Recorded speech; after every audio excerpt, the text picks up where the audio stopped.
Avant d'aller plus loin, un mot sur Mammut AI, le partenaire sans qui ce documentaire n'aurait pas vu le jour. Et c'est une boîte française qui rassemble tous les grands modèles d'IA, Claude Opus, GPT, Gemini, Nano Banana et bien d'autres. Toujours dans leur dernière version et dans une seule interface pour un abonnement unique. Mammut équipe déjà plusieurs centaines d'entreprises et de collectivités, avec une interface admin dédiée pour gérer les utilisateurs. Le tout pour 10 € par mois, quand l'équivalent chez ChatGPT Business en coûterait 30. Ils ont aussi lancé Mammut Code, et leur toute dernière nouveauté, c'est la génération de vidéos. Le tout hébergé en Europe et sans rétention de données. Merci à Mammut de soutenir notre travail.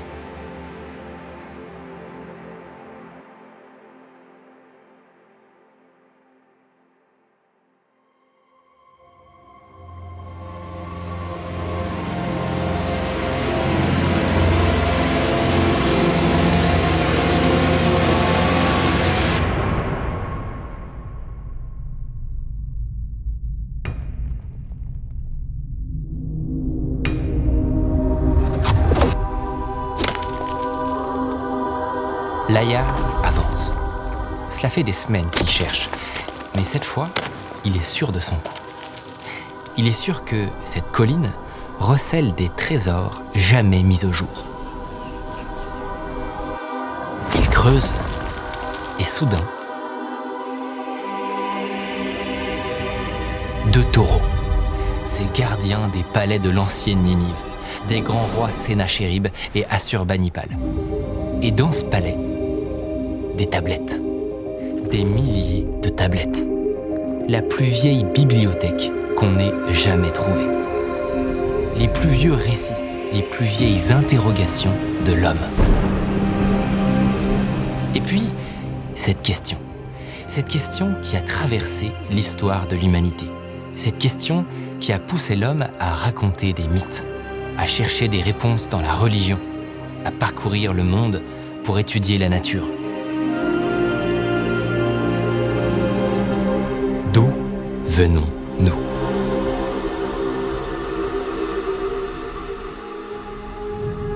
Et si la réponse venait de là où personne ne l'attend ?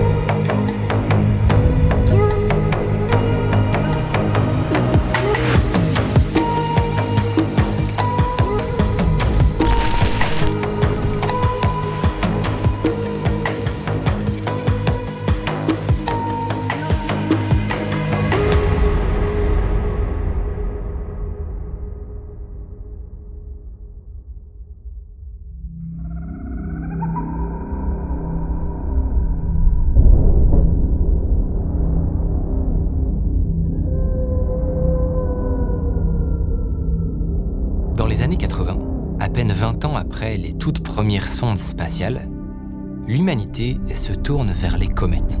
On pense alors qu'elles pourraient nous renseigner sur les origines du système solaire et peut-être nous aider à répondre à une question bien plus ancienne que l'ère spatiale. Une question qui traverse tous les âges. Celle des origines de la vie. Pendant des siècles, certains ont affirmé que le cosmos était immuable, inchangé, qu'il se reproduisait à l'identique pour l'éternité. D'autres cherchaient à découvrir l'origine du monde, l'origine de l'humanité. Et puis arrive Darwin.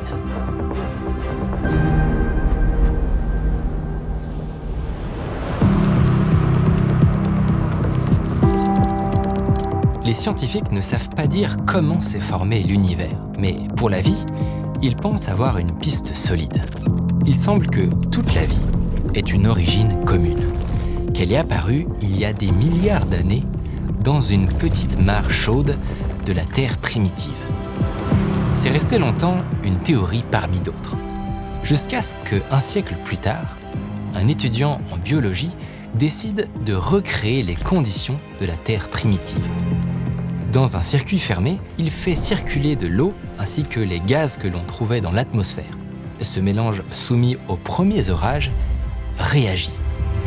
Il a fabriqué une Terre miniature dans son laboratoire. Et dans ce petit ballon de verre, il trouve des acides aminés. Il pense avoir obtenu les premières briques de la vie.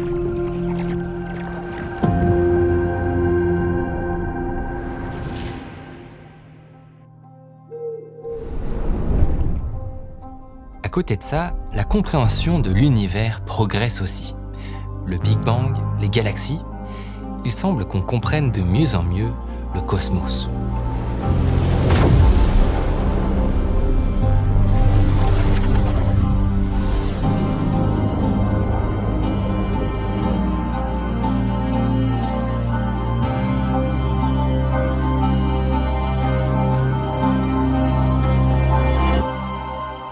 Cinq sondes quittent la Terre. Parmi elles, les sondes soviétiques Vega et la sonde européenne Giotto.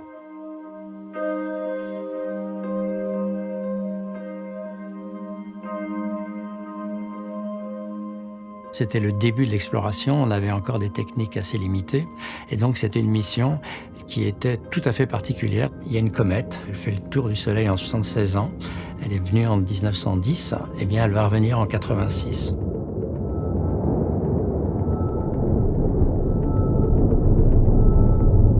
La comète de Halley.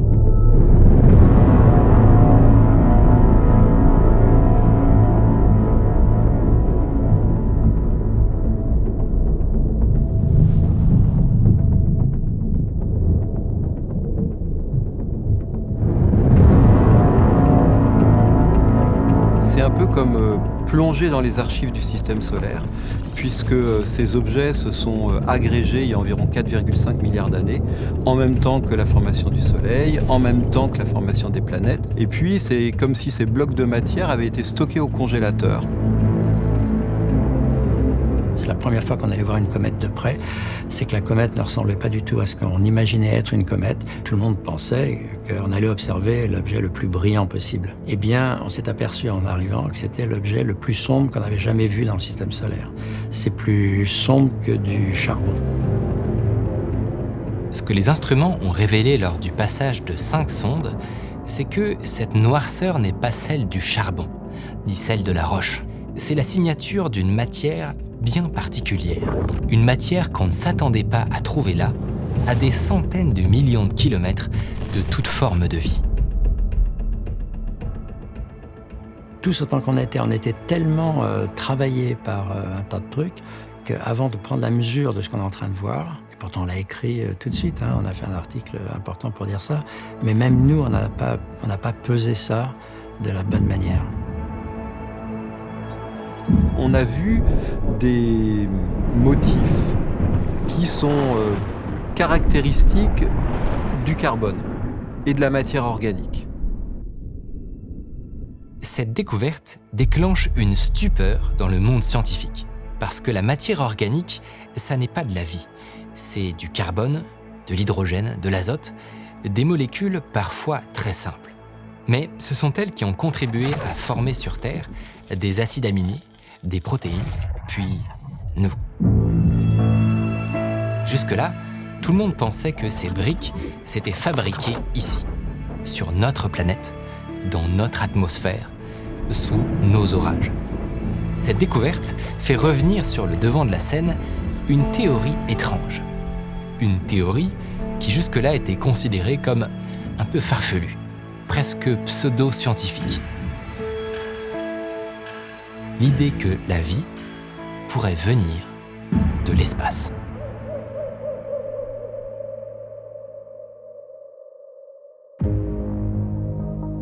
Après Vega et Giotto, une évidence s'impose. Il faut y retourner et il faut se donner des moyens bien plus importants que ce qu'on a fait pour la comète de Halley, parce qu'il faut y aller et être en mesure de décrypter la composition d'un noyau cométaire. Si on trouve là-haut les mêmes briques que celles qui composent le vivant sur Terre, ça voudrait dire que ces ingrédients n'ont pas été fabriqués ici, et qu'il se balade dans l'univers depuis des milliards d'années. Ce serait l'occasion de trouver des réponses à des questions que l'humanité se pose depuis toujours, comme l'accomplissement d'une quête commencée il y a des milliers d'années.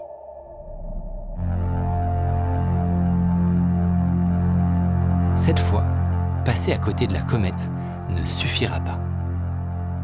Et donc on a proposé cette mission-là, et ça a pris du temps parce que c'était la mission la plus chère de l'Agence spatiale européenne, une de ce qu'on a appelé les pierres angulaires, à ramener ce qui a pu être les vestiges de ce à partir du quoi la vie a pu démarrer sur Terre.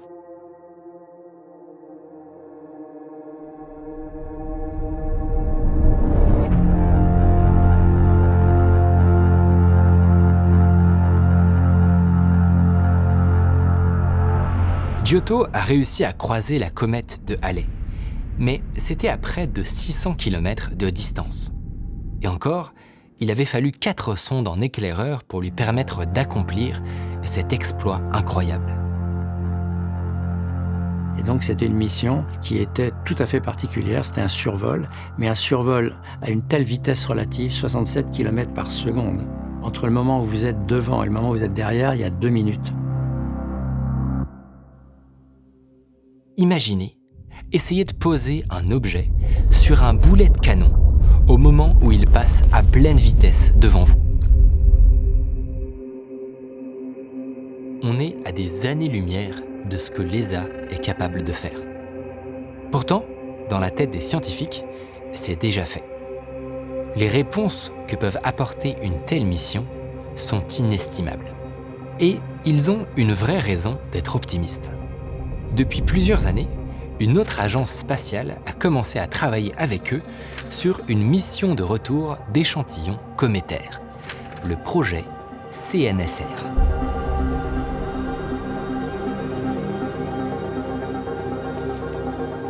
En fait, quand on regarde à l'époque ce qu'on savait faire en planétaire, en deep space, en fait, tout ce qui était vol lointain, flight dynamics lointain, assistance gravitationnelle, etc., les seuls partenaires qui avaient une connaissance dans le spatial, c'était les Américains, personne d'autre.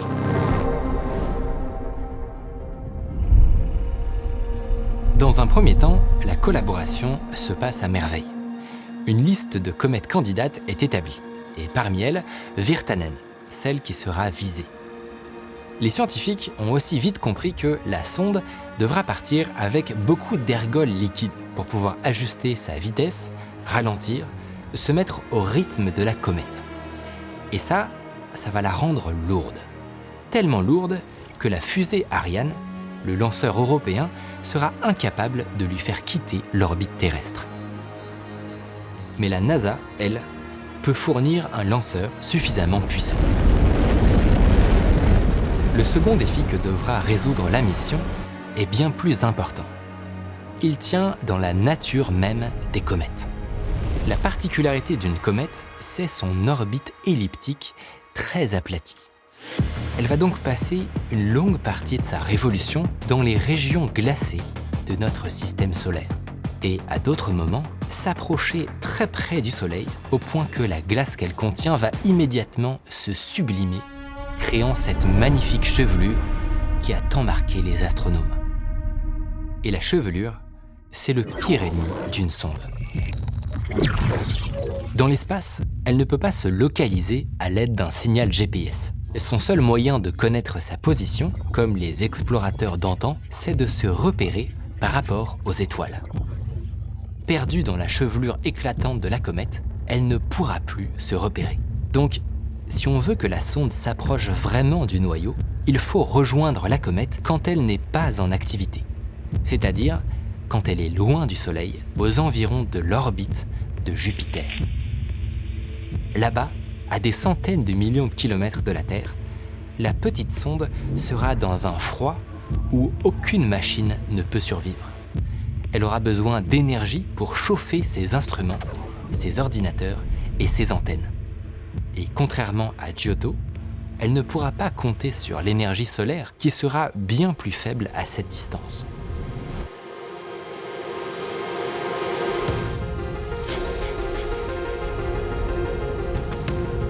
Heureusement, la NASA a développé des mini-réacteurs nucléaires qu'ils embarquent dans leurs engins spatiaux. Une technologie que les Européens ne maîtrisent pas. C'est comme ça qu'ils peuvent envoyer des sondes jusqu'au niveau de Jupiter. Bien sûr, il reste plein d'incertitudes. On ne sait toujours pas exactement à quoi ressemble la surface d'une comète. Est-ce que c'est du sable ? Est-ce que c'est tellement peu dense que l'atterrisseur va s'enfoncer ? Est-ce que les instruments vont encore fonctionner après avoir passé des années dans le vide spatial glacé ? Mais si on y arrive, si on arrive à faire atterrir un module, à prélever ne serait-ce qu'un grain de poussière, et si tous les outils fonctionnent encore ?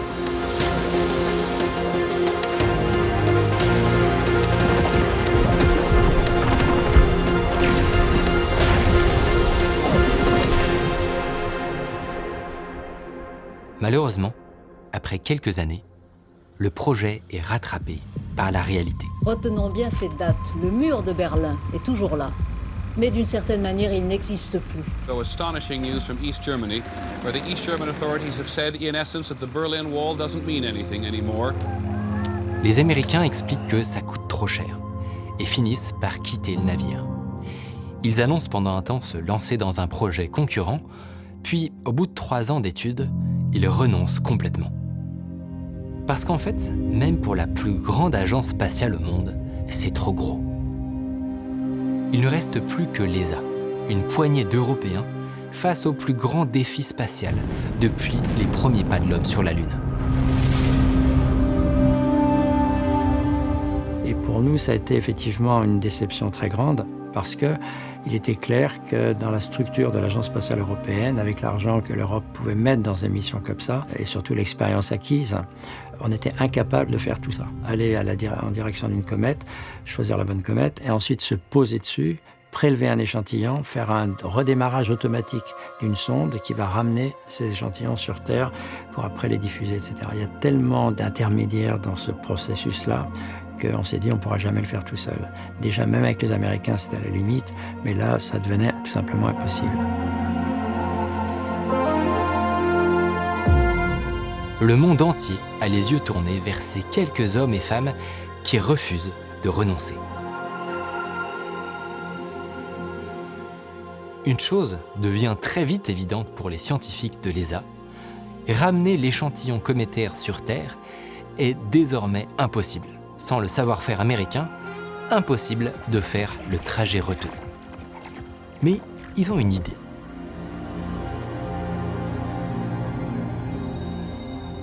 Si on n'est pas capable de ramener un échantillon d'un noyau cométaire dans nos laboratoires, eh bien on va faire l'inverse. C'est-à-dire qu'on va fabriquer un laboratoire qui va aller se poser sur un noyau cométaire.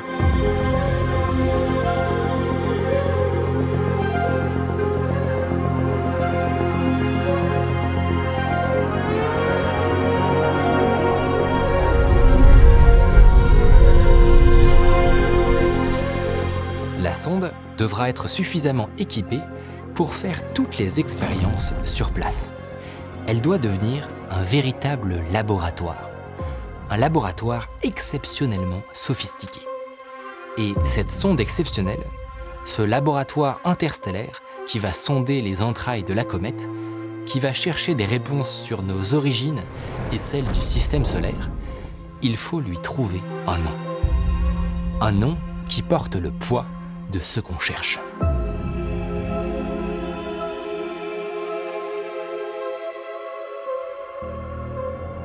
Deux siècles plus tôt, un homme s'était retrouvé face au même vertige. Une civilisation entière dont on avait perdu la langue et les secrets. Et c'est une pierre, une simple pierre gravée, qui lui avait donné la clé. Champollion avait déchiffré l'origine de la civilisation égyptienne grâce à une pierre. La sonde s'appellera donc Rosetta.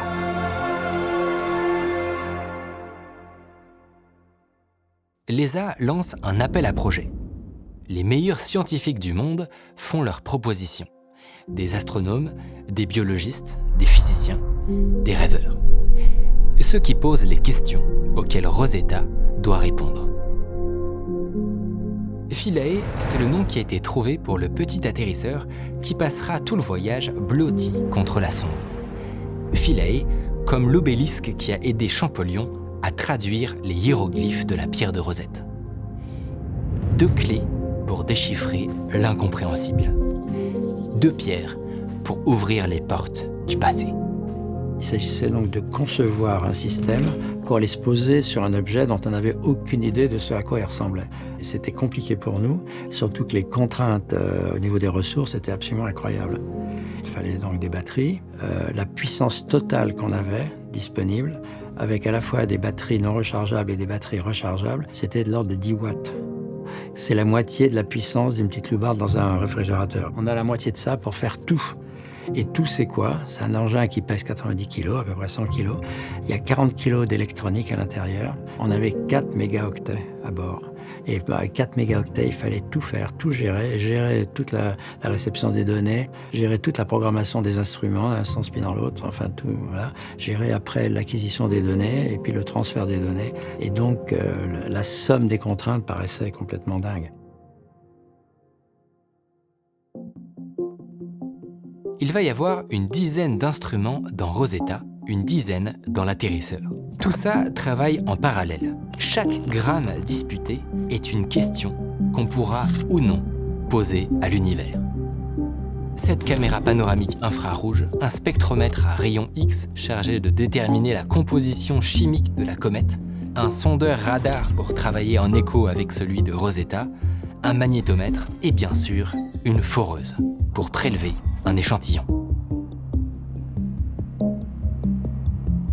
Par exemple, la perceuse que l'on avait, c'est une perceuse qui était réputée pouvoir descendre 30 cm dans du béton. Si vous allez vous acheter une perceuse pour faire 30 cm dans du béton, vous n'allez pas prendre quelque chose qui fait 2 watts au total, ça serait plutôt 2000 watts.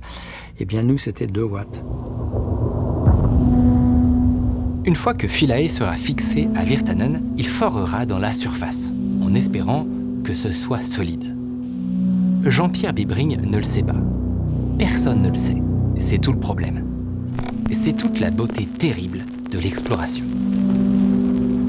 Ensuite, la matière prélevée ira dans un instrument jamais envoyé dans l'espace auparavant. L'instrument COSAC. COSAC, comme plusieurs instruments à bord de Rosetta, possède un spectromètre de masse. Un outil qui permet d'identifier des molécules en les pesant. Mais il a encore mieux que ça. Il est muni d'un chromatographe, un engin capable de déterminer la chiralité des molécules. Nos 2 mains ont la même formule chimique, une paume et 5 doigts. Par contre, on ne peut pas superposer nos 2 mains. Vous allez voir, il y a les pouces qui sont de part et d'autre. Elles sont superposables uniquement parce qu'elles sont images l'une de l'autre dans un miroir. Et donc, quasiment tous les acides aminés existent sous ces 2 formes. Toutes les protéines utilisées par le vivant, tous les acides aminés qui sont inclus dans nos protéines sont uniquement de la forme gauche. Et une des grandes questions qui se posent concernant les origines de la vie sur la Terre est de savoir pourquoi la vie a sélectionné la forme gauche plutôt que la forme droite. Et une des grandes questions est de savoir si cet excès existe déjà dans les comètes. Si on découvre des molécules organiques sur la comète Virtanen, et qu'en plus on s'aperçoit qu'elles sont dans le même sens que celles du vivant, non seulement ça confirmerait l'hypothèse d'une origine extraterrestre des molécules organiques, mais en plus ça expliquerait cette énigme que se posent tous les biologistes depuis Pasteur.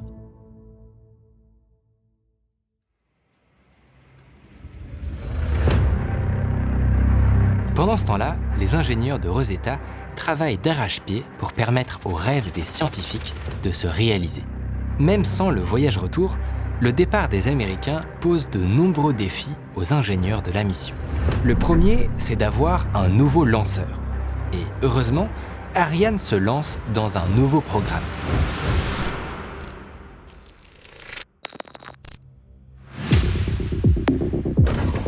Ariane 5 pourra porter une charge utile beaucoup plus lourde et beaucoup plus loin. Pour l'ESA, c'est l'opportunité de montrer qu'ils sont indépendants des Américains. Prouver que l'Europe peut, elle aussi, tutoyer les étoiles. Le second problème, c'est l'énergie. Rosetta va être parfois très près du Soleil et parfois extrêmement éloignée. Des températures extrêmes dans les deux sens. Le feu et la glace. L'enfer et le néant.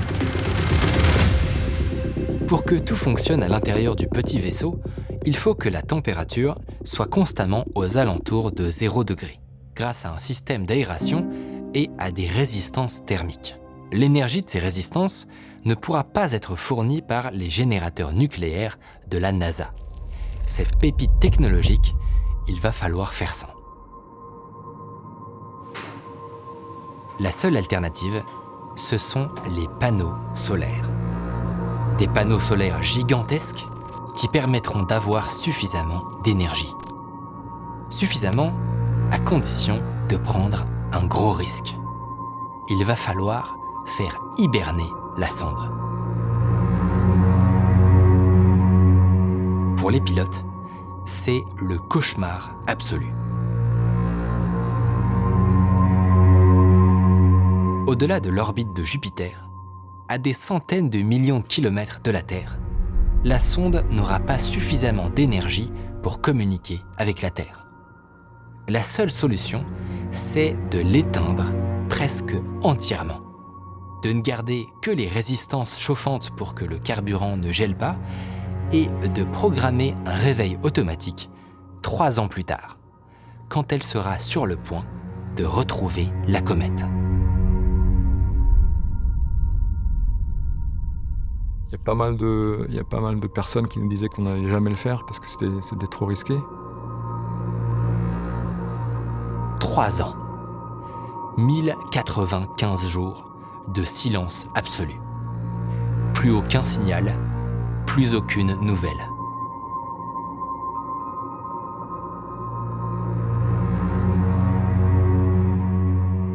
Une petite machine endormie, dérivant dans le noir, quelque part entre Mars et Jupiter. C'est le prix à payer pour ne plus avoir la technologie nucléaire américaine.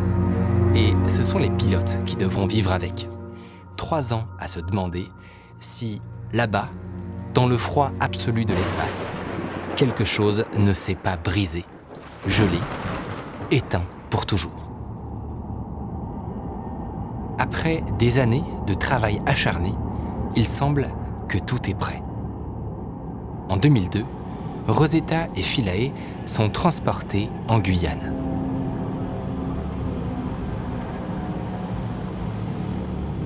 Nous sommes le 5 décembre 2002.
À tous les moyens restent à leur poste. Heureusement, ça n'était pas la fusée qui devait transporter Rosetta. La sonde et son atterrisseur sont tous les deux encore en train d'attendre dans un hangar. Mais ça veut dire que le programme Ariane 5 prend du retard et que le décollage prévu pour janvier 2003 ne va pas avoir lieu. Il faut trouver une autre comète que Rosetta pourra rencontrer. Et on en trouve une. Cette comète s'appelle Churyumov-Gerasimenko, du nom de ses découvreurs. Mais on va la surnommer Chury, comme tout le monde. Un an passe. Les défauts d'Ariane 5 sont corrigés. Et une nouvelle date de décollage est fixée au 2 mars 2004.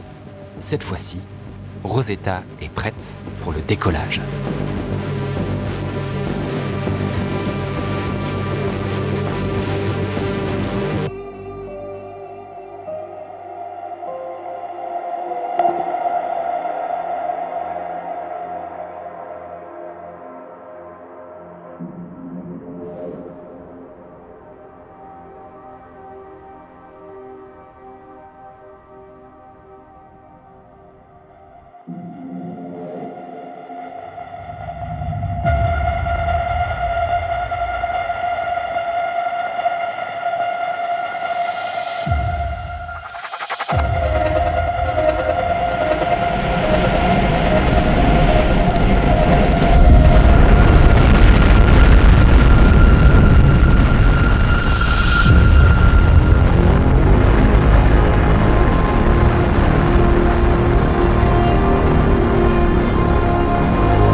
À 9h30, la fusée Ariane 5 largue Rosetta dans l'espace glacé.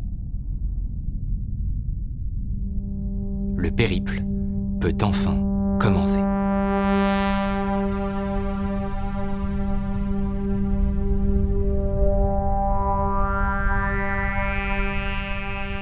Maintenant, Rosetta est livrée à elle-même. Elle est seule et elle est bien trop lente. Pour rejoindre Chury aux confins du système solaire, Rosetta devrait accélérer à des vitesses qu'aucun moteur embarqué ne peut lui donner. Alors, les ingénieurs ont trouvé autre chose. Quelque chose d'un peu dingue. Ils vont se servir des planètes. La stratégie qui a été choisie, ça a été de se mettre en orbite autour du Soleil, sur exactement la même orbite que celle d'une comète, en utilisant une technique qui s'appelle une technique de fronde ou d'assistance gravitationnelle. La trajectoire de la sonde a été accélérée lors des survols des planètes et puis légèrement modifiée à chaque fois, de manière à ce qu'elle rejoigne l'orbite de la comète 67P Churyumov-Gerasimenko. C'est ce trajet fou, calculé par les meilleurs astrodynamiciens de l'ESA, que Rosetta doit parcourir. Pour l'instant, elle commence sa trajectoire autour du Soleil, avec une vitesse proche de celle de la Terre.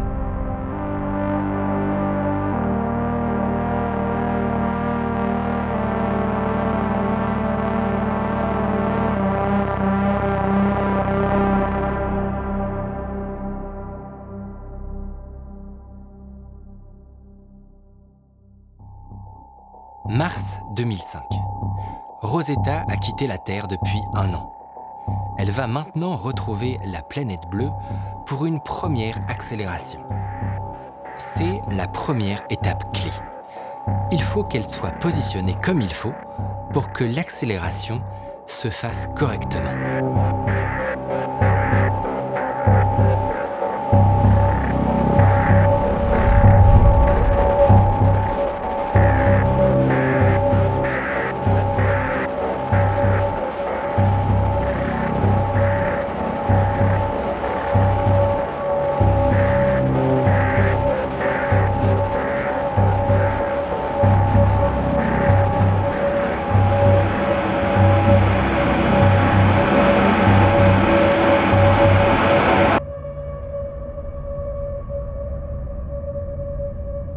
Rosetta se relance dans le vide intersidéral.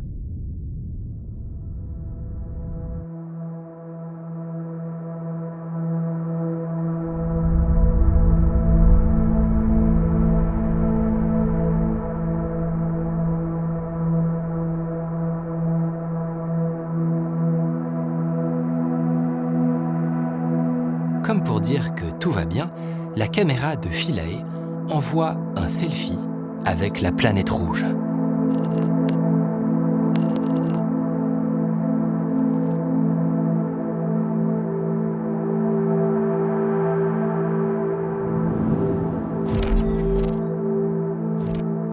Septembre 2008. Rosetta croise l'astéroïde Stynes.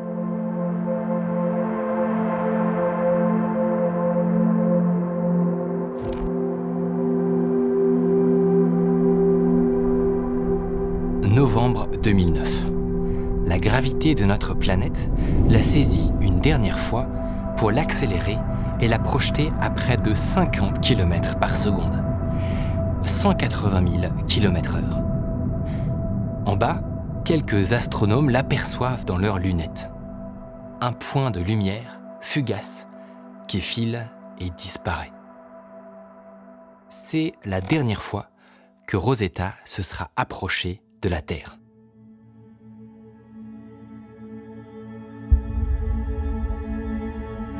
Rosetta s'éloigne du Soleil. Elle croise encore un astéroïde.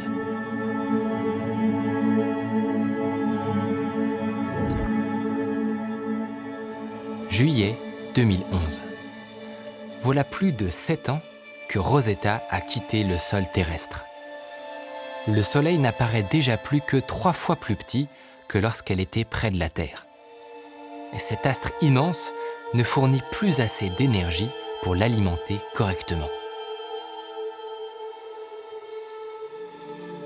On a transformé la sonde, qui est normalement stabilisée 3 axes.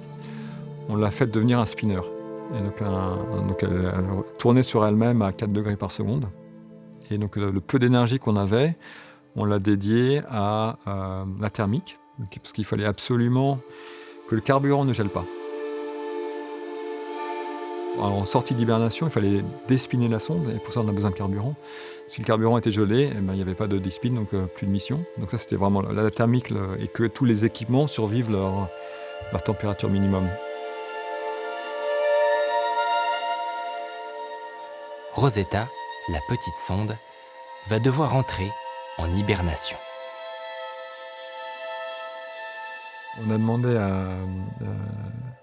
à Loïs, qui était une des personnes qui avait fabriqué la sonde, d'envoyer la dernière commande. Donc la commande qui autorise la sonde à rentrer en hibernation. Il est allemand et il y a une chanson pour mettre les enfants au sommeil. Et donc il a chanté cette chanson avant d'envoyer la sonde en hibernation.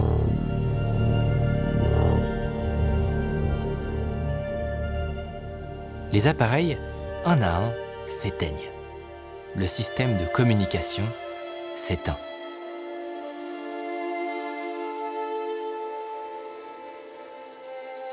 Rosetta plonge dans un grand sommeil pour près de 3 ans.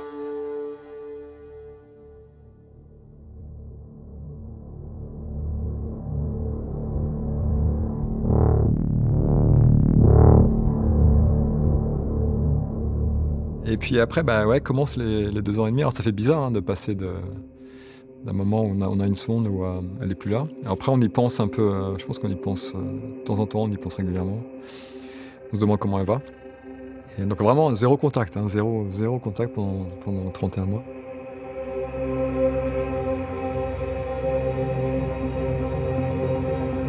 J'ai à ce moment-là choisi de constituer une bibliothèque de références de molécules organiques en passant des dizaines et des dizaines de molécules sur un instrument qui est l'équivalent de l'instrument qui est dans Rosetta, mais qui est sur Terre.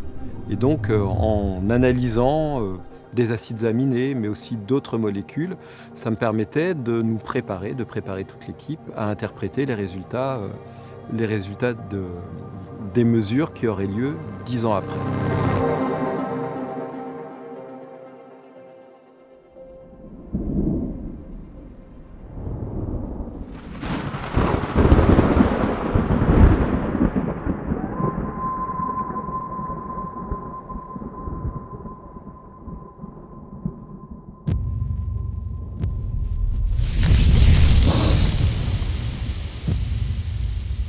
Le 20 janvier 2014, des journalistes du monde entier se rassemblent à l'ESOC. Plusieurs discours se succèdent depuis le matin, mais l'événement que tout le monde attend doit avoir lieu à 18h30. Ce soir, après un sommeil de 31 mois, Rosetta doit se réveiller. En Californie, en Australie, 2 antennes ultra-sensibles scrutent le ciel à la recherche de la petite sonde perdue au fin fond de l'espace. Elle vise un point, très loin, à 800 millions de kilomètres de notre planète. On avait un énorme écran où on avait une ligne de base. Et puis on attendait que dans cette ligne de base, à un moment donné, on nous avait dit, vous voyez, c'est à telle fréquence, on devrait retrouver quelque chose. Donc regardez bien cette portion-là. Au bout d'un moment, si tout va bien, on devrait voir un petit truc qui arrive comme ça, puis qui va augmenter un petit peu. Donc regardez ce truc-là. Puis on voyait rien, bien sûr, il n'y avait rien à voir. Donc c'était vraiment on était tous ici, c'était très très tendu. Et Paolo Ferri, il est venu à côté de moi, il me dit, même si la sonde ne se réveille pas, Rosetta a fait tellement pour le centre que ce sera quand même du bonus. Si tout s'est passé comme prévu, à 800 millions de kilomètres, près de l'orbite de Jupiter, Rosetta a commencé à se réveiller à 11h ce matin. D'abord, le capteur d'étoiles qui lui permet de s'orienter, puis les propulseurs pour se stabiliser et orienter son antenne vers la Terre. Si tout ça fonctionne, elle pourra alors envoyer son premier signal vers la Terre, où il sera reçu 3/4 d'heure plus tard.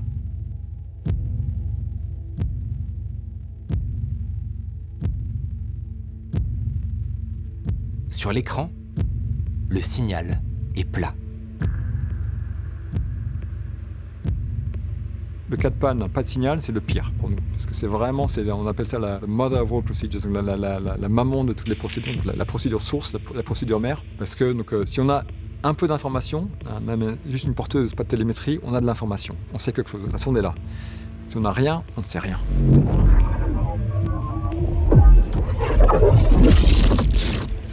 Toujours rien. L'écran n'affiche que le bruit de fond de l'univers. Le signal est désespérément plat.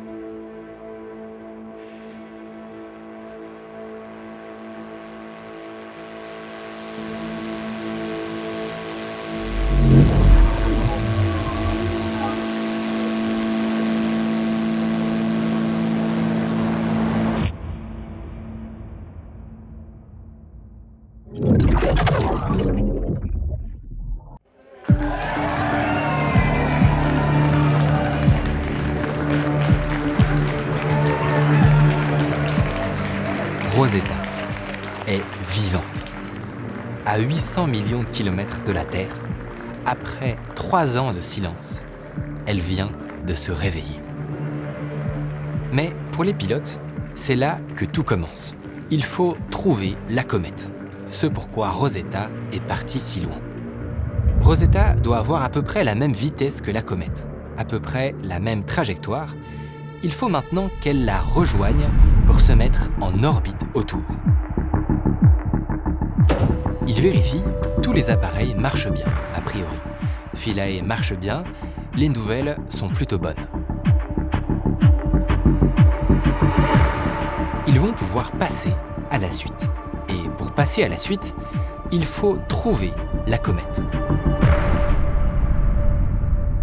Rosetta, grâce à sa carte des étoiles et aux mesures de distance avec la Terre, peut déterminer sa propre position avec une grande précision. Mais l'incertitude de nos observations au sol, je crois que c'était, si je me souviens bien, c'est de l'ordre de 10 000 km. Alors 10 000 km pour une sonde qui a 1 milliard de kilomètres, c'est rien. Par contre, quand on veut s'approcher à 100 km, là on a un problème. Même si on sait calculer la trajectoire de la comète, on a une vision beaucoup plus floue de où elle peut être exactement. On est à des milliers, voire des millions de kilomètres près.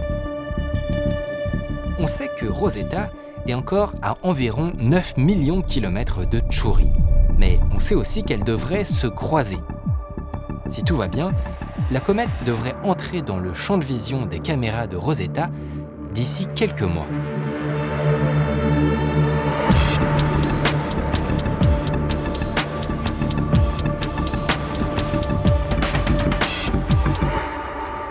Les collègues ont commencé à reprendre des photos. Donc là, on a commencé à prendre des photos très régulières. Et bien sûr, donc, quand la comète est visible, il y a un nouveau point, avec comme fond les étoiles. Donc si on prend des images très régulières, et bien, en fait, la comète elle commence à se déplacer par rapport à un fond d'étoiles qui est fixe.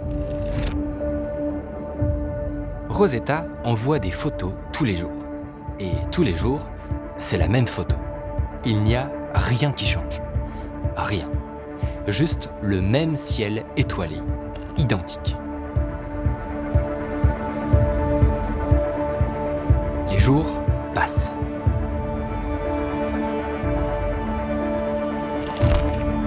Rosetta a repéré la comète. C'est là que ça commence à être stressant pour les pilotes. Sur Terre, on n'a toujours pas d'autres informations plus précises sur l'emplacement de Chury. Les informations les plus précises, c'est le retour caméra de Rosetta. La sonde va devoir se guider elle-même en visuel jusqu'à la petite comète. Et le seul moyen qu'ont les pilotes sur Terre, à 600 millions de kilomètres, d'intercepter une comète de 4 km de long, c'est d'envoyer des lignes de commande au fin fond du système solaire, avec plus de 30 minutes de latence.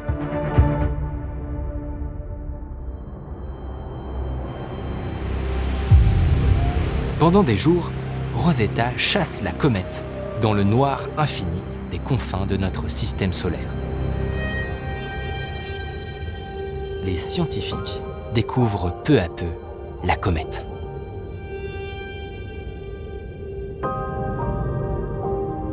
L'un des PI d'un des instruments qui avait reçu les toutes premières images et puis il me les montrait sur son téléphone et il me disait ouais, il a quand même une forme bizarre ce noyau. Toutes nos analyses nous disaient il nous faut un terrain de football, en gros 1 km² plat pour pouvoir poser Philae. Et quand on a vu la forme de cette comète, on s'est dit ouais, on ne va jamais y arriver. C'était toujours très flou, mais on avait l'impression même à un moment qu'il y avait peut-être 2 noyaux, que c'était peut-être une comète double. On arrive par derrière et on arrive très vite. Donc si on ne fait rien, c'est un survol. Donc il faut réduire pratiquement 1 km par seconde à 1 mètre par seconde.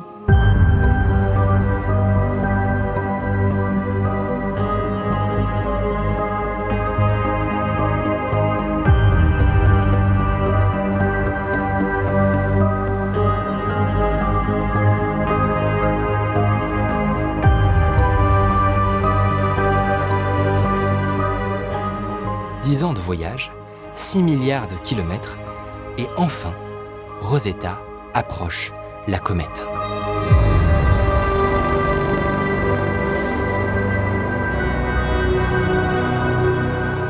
La masse d'une comète est très faible, donc pour se mettre en orbite, Rosetta doit rester très proche de la surface.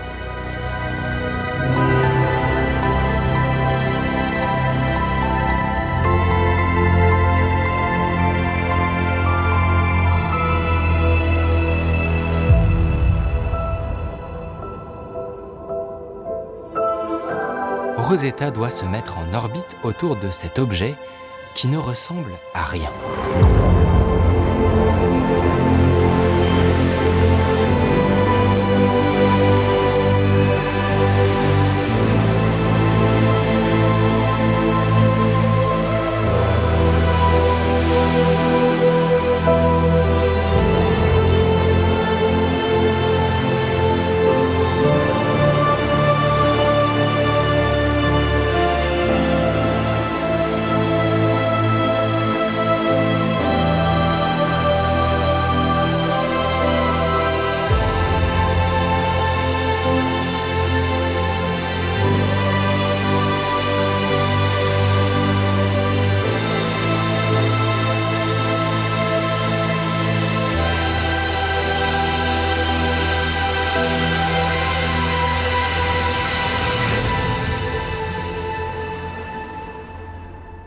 Rosetta observe Chury pendant des mois. Elle scrute la comète et envoie de plus en plus d'images. Des images stupéfiantes. Les pilotes se rendent compte que leur mission va s'avérer beaucoup plus compliquée que ce qu'ils avaient pu imaginer. Parce que maintenant, il va falloir trouver un endroit où poser Philae sur cette forme impossible.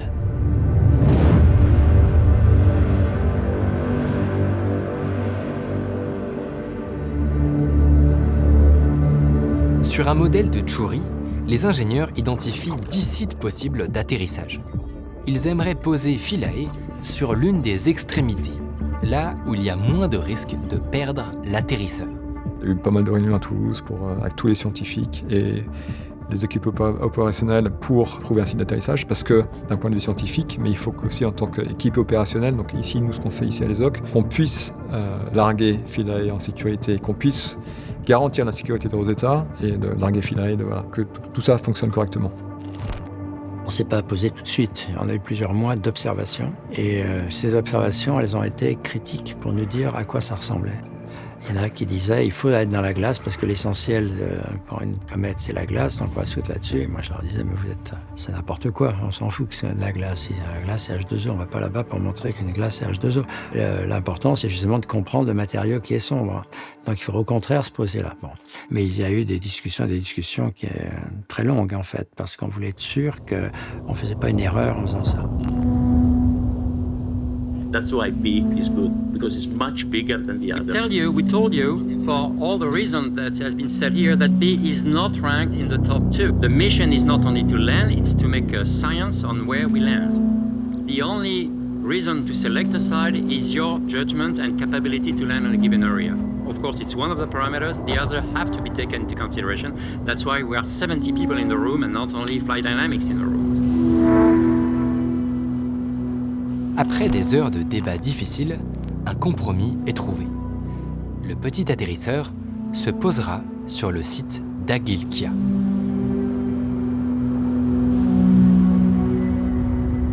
L'épopée de Rosetta a suscité un engouement jamais vu depuis les premiers pas de l'homme sur la Lune.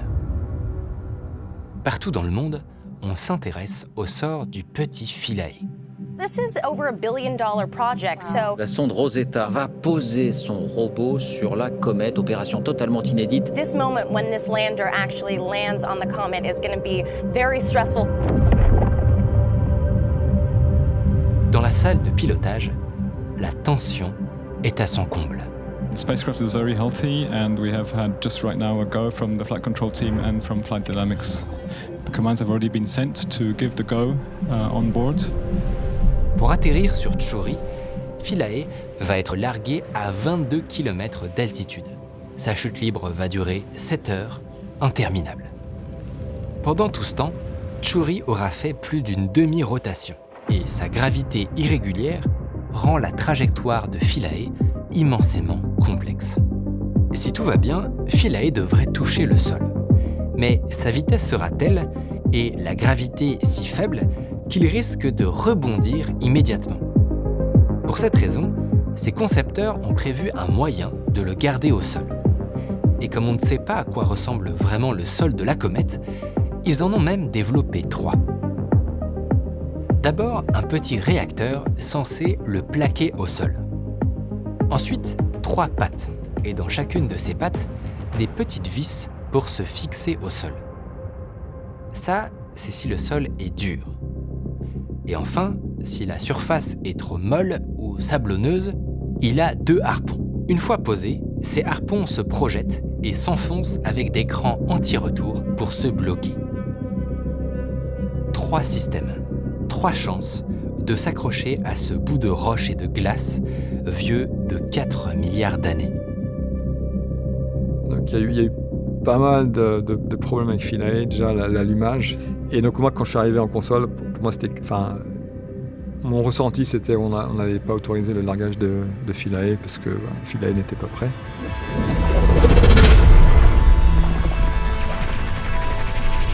Et donc tout d'un coup, on s'est aperçu que on part ou on part pas. On a dit oui, bien sûr, on n'allait pas. On savait que ça serait un peu compliqué. juste avant de partir, l'ordinateur de bord de Philae a un problème. Il faut rebooter. Le risque est gros, mais il n'y a pas d'autre choix.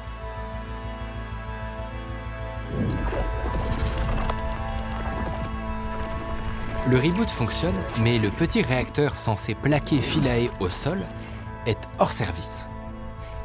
Pourtant, il faut y aller quand même.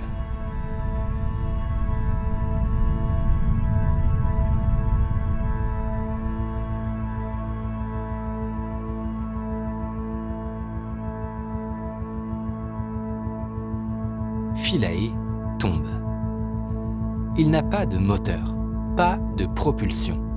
C'est juste la chute.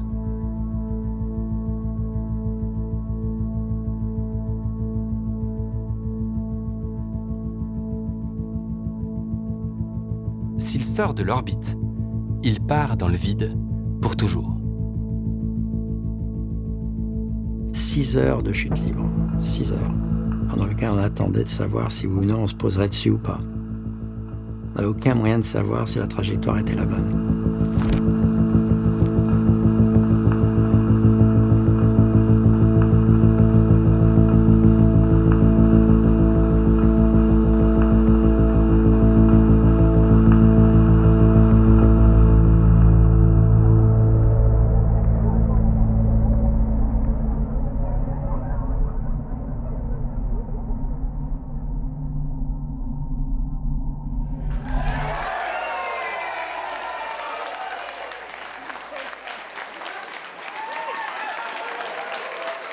Philae a touché le sol de la comète.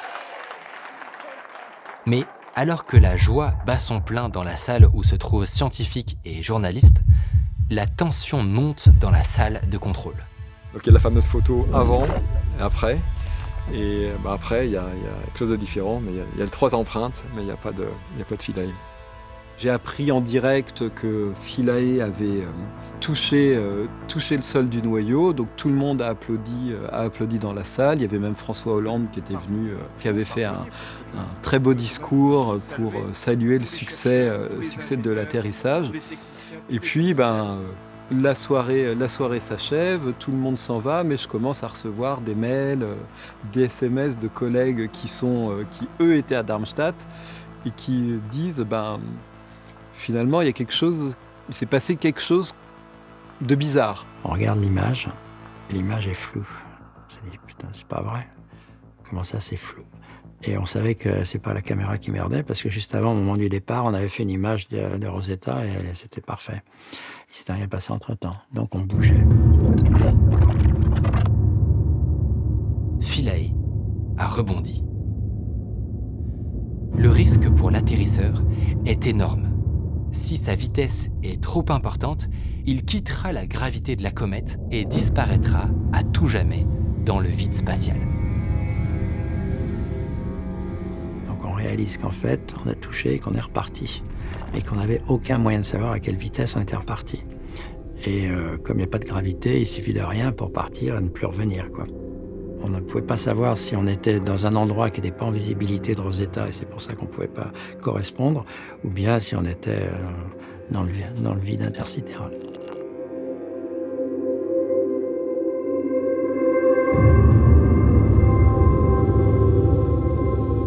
Rosetta perd la communication avec Philae.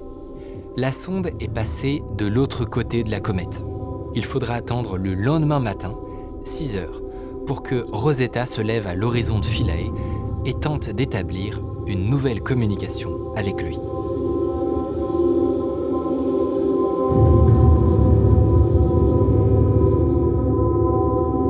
Jean-Pierre Bibring et son équipe resteront toute la nuit pour programmer une séquence à envoyer au petit robot perdu. Sylvain Laudio revient le lendemain matin, un peu avant 6 heures. Il surveille le signal que Rosetta leur envoie du fin fond du système solaire. Et à 6 heures, Philae leur répond. On a joué gagnant là-dessus, avec une séquence qui dit tu refais le panorama, tu refais ceci et cela, et tu nous l'envoies tout de suite. Et le lendemain matin, à 6h du matin, on a reçu nos images, où on voyait un noyau fixe, comme ça, qui est devenu pour moi la plus belle image qu'on a jamais faite, moi en tout cas. Et on voit pour la première fois, on n'a jamais fait mieux d'ailleurs, un noyau cométaire vu de près, on s'est posé dessus. Et c'est extraordinaire.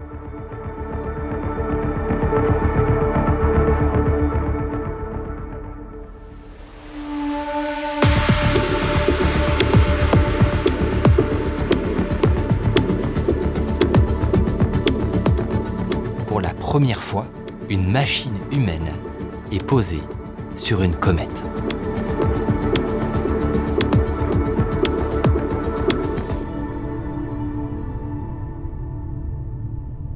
Philae est vivant, mais la situation est critique. Les rebonds l'ont envoyé quelque part sur la comète. Où exactement? Personne ne le sait. Et les premières images sont sans appel. Il est coincé dans l'ombre d'une falaise. Ses panneaux solaires seront quasiment inutiles. Il ne reste que les batteries. Si elles ne sont pas endommagées, ça veut dire maximum 60 heures d'expérience. 60 heures pour arracher à cette comète, vieille de 4 milliards d'années, tout ce qu'elle peut nous dire sur nos origines.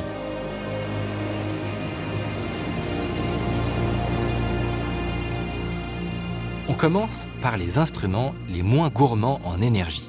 L'instrument COSAC, celui qui doit forer la comète et chauffer les échantillons, devra attendre.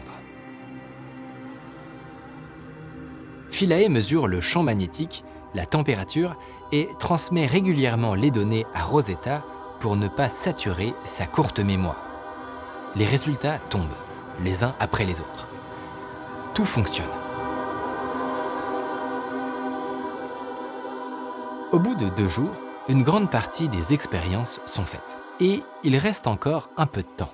Assez peut-être pour actionner COSAC. L'atterrisseur va peut-être enfin percer le mystère de cette matière cométaire. La foreuse se déploie, s'allonge.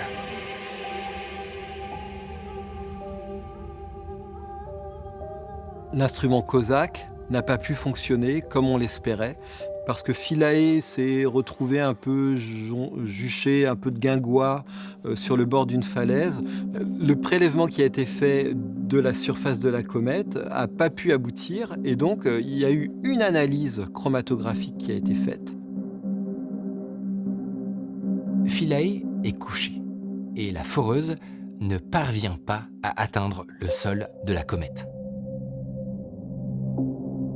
Au moment du rebond, il y a de la poussière cométaire qui est rentrée à l'intérieur de Philae et qui a pu être analysée par certains des instruments. COSAC a pu analyser une centaine de particules de la comète. Malgré les 10 ans dans l'espace, malgré les milliers de petites contingences qui auraient pu tout faire foirer, malgré l'atterrissage compliqué de Philae, on reçoit des informations de ce petit instrument forgé dans un laboratoire. Et parmi elles, il y a 16 composants organiques.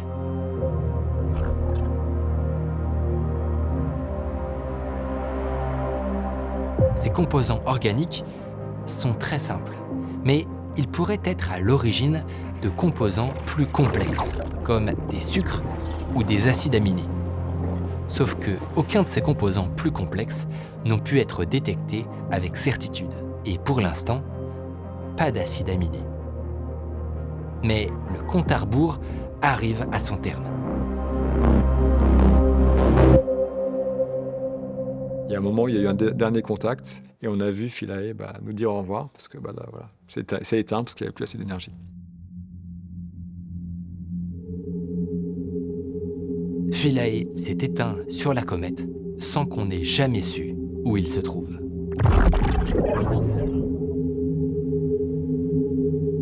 Le seul espoir d'avoir des nouvelles, c'est qu'à l'approche du Soleil, les panneaux de l'atterrisseur reçoivent suffisamment d'énergie pour que d'autres expériences puissent être menées. Pendant des mois, Rosetta tourne autour de la comète, cherchant désespérément le petit atterrisseur qu'elle y a déposé. La comète approche du Soleil. Peut-être que Philae va avoir assez d'énergie pour s'allumer. Rosetta fait des manœuvres pour essayer de retrouver le petit atterrisseur. Mais un jour, la comète entre en activité.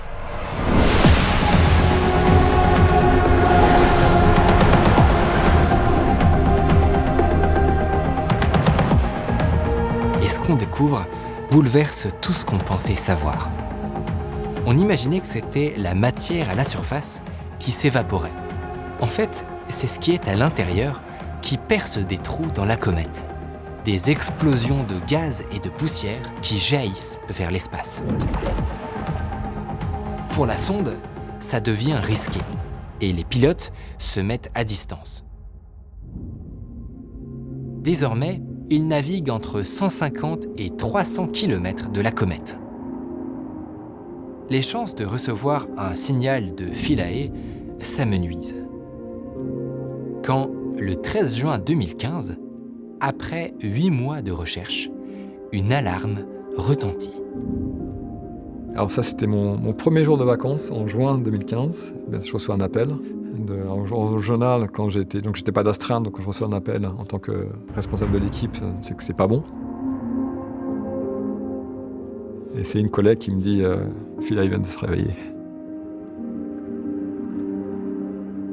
Philae s'est réveillée et a commencé à nous envoyer des données. On n'a jamais vraiment pu reprendre contact avec Philae. Donc, il nous envoyait des données de temps en temps. On a essayé de le commander régulièrement, mais on n'a jamais réussi à prendre contact.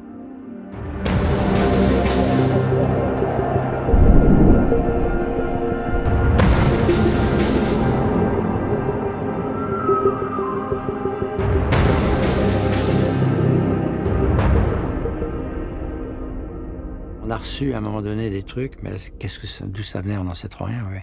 On a reçu effectivement des bits qui nous ont fait dire, voilà, il y a peut-être quelque chose qui fonctionne. Ouais.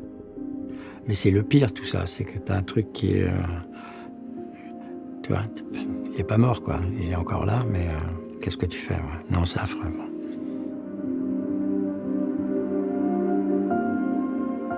La liaison ne dure que 78 secondes, mais grâce aux données, les pilotes découvrent que les principaux systèmes de Philae sont restés opérationnels. Ils découvrent notamment que Philae s'est réveillé une première fois en avril, 3 mois avant, et qu'il s'est allumé 96 fois depuis. En fait, dès que l'énergie est suffisante, il se réveille, cherche à rentrer en contact avec Rosetta et retourne en hibernation quand l'énergie diminue. Sauf que, couché dans une crevasse, le champ d'émission de Philae est étroit. Et comme Rosetta a dû s'éloigner à cause des dégazages, elle a ignoré son signal.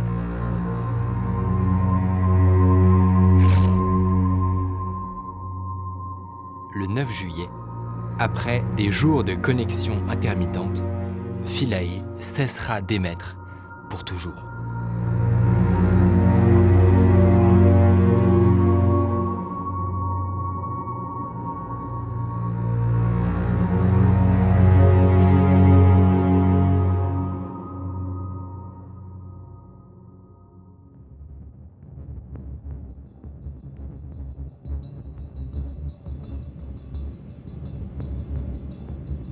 Mais Rosetta, elle, est toujours là.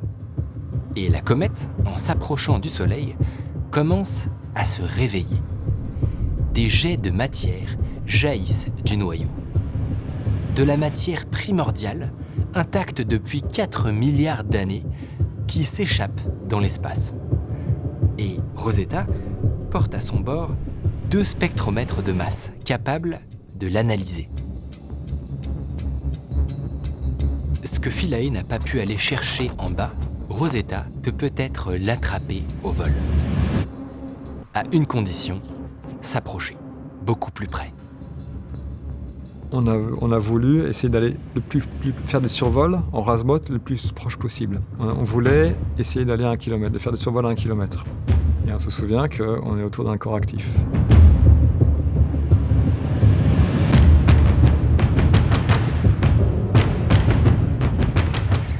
on voit quelques étoiles, mais entourées de poussière. Et il y avait tellement de poussière qu'en fait, les capteurs d'étoiles, au lieu de suivre les étoiles, commençaient à suivre les poussières. Donc la sonde se mettait à reconfigurer certaines unités, donc les gyros, les capteurs d'étoiles, etc. Et s'il y avait une double reconfiguration, c'était un mode panne. Donc là, un safe mode, donc là, la sonde, elle arrête tout. Rosetta dérive, aveugle, dans le nuage de poussière. Sur Terre, on perd complètement le signal de la sonde. Elle n'arrive plus à émettre. Pendant 3 jours, les équipes se relaient jour et nuit. Les pilotes ne reçoivent plus de signal. Et puis, Rosetta réapparaît. Elle a fini par retrouver le Soleil, s'y accrocher et se réorienter. Elle a dérivé de 200 km. Il faudra une semaine entière pour la ramener. Mais la récolte a été bonne. Rosina est un instrument qui était un peu le nez de la mission et donc qui capturait la phase gazeuse, qui rentrait à l'intérieur et qui était analysée, elle aussi, par spectrométrie de masse. Et là, c'est un véritable festival. Rosina a été en mesure de déjà confirmer tout ce qu'on avait vu depuis la Terre, mais augmenter considérablement l'inventaire des molécules qui sont gelées dans le noyau et puis qui sont ensuite libérées dans la phase gazeuse. Donc on a trouvé plein de molécules qui sont intéressantes quand on réfléchit à la chimie des origines de la vie. De l'acide cyanhydrique, du formaldéhyde et de l'ammoniac. Si on fait réagir ces 3 molécules, on peut former des acides aminés. Un des 2 spectromètres de masse de la sonde a récupéré plus de 30 000 grains de comètes. 30 000 grains qui viennent du plus profond de cet astre mystérieux.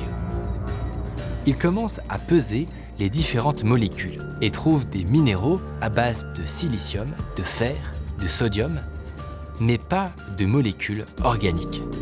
Ça n'est après que de longues analyses qu'il réalise qu'ils étaient face à des molécules organiques beaucoup plus complexes et beaucoup plus lourdes que prévu, mais pas tout à fait celles qu'on retrouve dans le vivant. Le 2e spectromètre de masse, Rosina, a des résultats tout autres. Il n'étudie pas les poussières, mais s'intéresse au gaz qui sort de la comète. La première découverte, ce sont des molécules très volatiles. L'azote, le dioxyde de carbone, le peroxyde d'hydrogène et de l'oxygène. De l'oxygène sur une comète. L'oxygène est l'une des molécules les plus réactives qui existent. Elle se combine avec tout le temps. Elle n'a aucune raison de survivre 4,5 milliards d'années, sauf si elle a été piégée dans la glace dès le départ. Avant même que le système solaire n'existe, dans le nuage interstellaire qui lui a donné naissance. En cherchant l'origine de la vie, on venait de remonter avant l'origine de la Terre elle-même. Puis viennent les premiers composés organiques, éthane, propane, d'autres molécules plus massives comme le benzène. Mais surtout, Rosina a découvert, sur cet astre venu du fin fond du système solaire, sur cet astre qui s'est formé dans les profondeurs intersidérales de la galaxie, une autre molécule plus complexe. Une molécule que tout le monde espérait, que tout le monde souhaitait découvrir. Celle que Miller avait trouvée abondamment dans son expérience, ce maillon entre l'inerte et le vivant, le premier acide aminé, la glycine.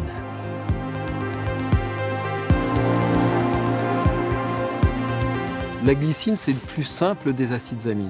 La glycine, elle est sans doute formée au sein des glaces de la comète, et puis que quand les glaces se subliment, c'est-à-dire qu'elles passent de la phase solide à la phase gazeuse, et vont relâcher plein de molécules dans l'atmosphère, dont la glycine. On a dans le noyau de la comète une grande variété d'ingrédients chimiques qui vont ensuite nourrir les études des chimistes qui essayent de réfléchir à la chimie de l'apparition de la vie sur la Terre.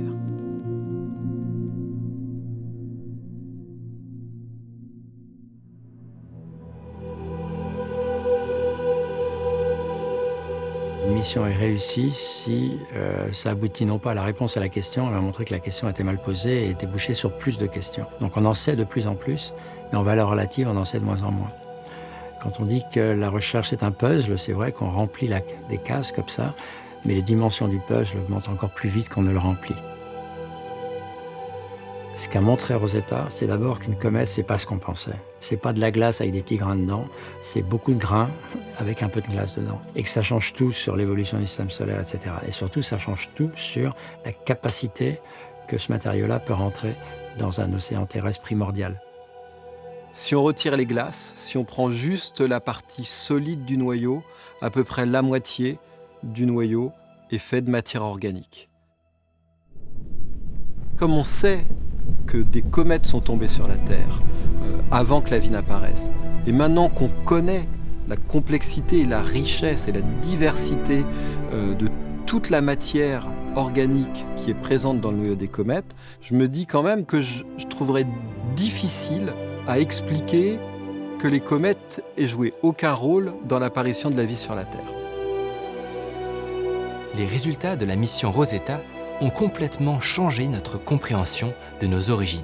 On vous avait dit qu'il fallait de l'énergie et un peu d'eau et les bonnes conditions climatiques, mais en fait, il fallait bien plus que ça.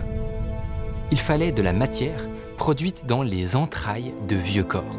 Par exemple, il fallait du phosphore, qui puisse se dissoudre dans l'eau et libérer des ions phosphates, eux-mêmes indispensables à la structure des molécules d'ADN. Jusque-là, on pensait que la vie dépendait de la situation de la planète autour de son étoile. Mais elle dépend de bien plus que ça. Elle dépend de tout petits grains de matière formés il y a des milliards d'années dans le vide intersidéral par la rencontre hasardeuse de corps errants à travers la galaxie. Mais une question reste ouverte. La chiralité, le sens des molécules. Les spectromètres de masse se contentent de peser. Impossible donc de savoir si ces acides aminés tournent dans le même sens que les nôtres. Rosetta a trouvé les ingrédients de la vie, mais pas la recette.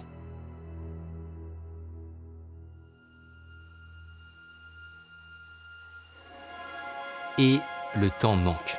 Le tour du Soleil se termine. La sonde est vieillissante et elle a bien rempli sa mission. Moi, je savais que je devais annoncer la fin de la mission Rosetta sur les boucles ici. Donc ça, je savais que ça arrivait, donc je suis passé un peu par tous les états, donc vraiment en me disant que je ne vais jamais arriver à parler, parce que tellement j'étais ému.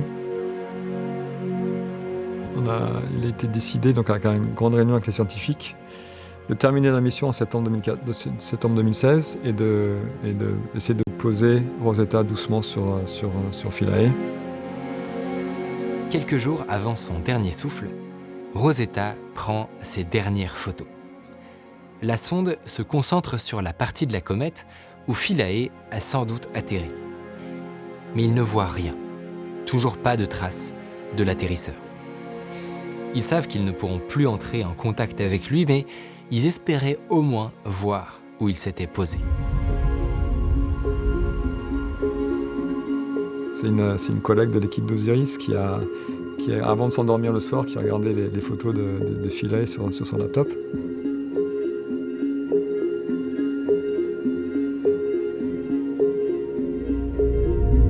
Et bien, quand on a pris l'image, et bien, sur le côté droit, il y avait Philae. On a fait une lente descente pendant plusieurs heures, et quelques secondes avant la fin, il y a eu un message du capteur d'étoiles qui nous disait « Il y a un problème, j'ai un très gros objet dans mon champ de vue. »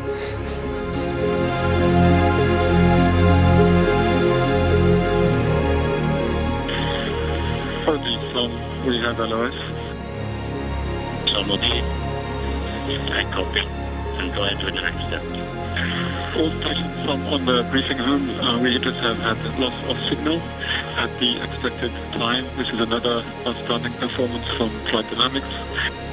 So we'll be listening for the signal from Rosetta for another 24 hours, but we don't expect any.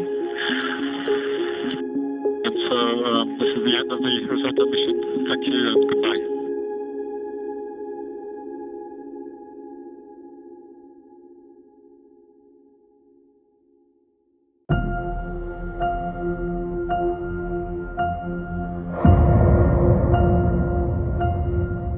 Enfin, l'audio est reparti sur de nouvelles missions. Solar Orbiter, une sonde partie autour du Soleil pour expliquer des phénomènes comme les vents solaires ou son champ magnétique. Jean-Pierre Bibring participe à la mission ExoMars pour comprendre comment les grains cométaires ont évolué différemment sur la planète rouge. Il travaille aussi avec la JAXA japonaise sur un projet de retour d'échantillons cométaires qui devrait permettre de répondre à une partie des questions laissées en suspens par Rosetta.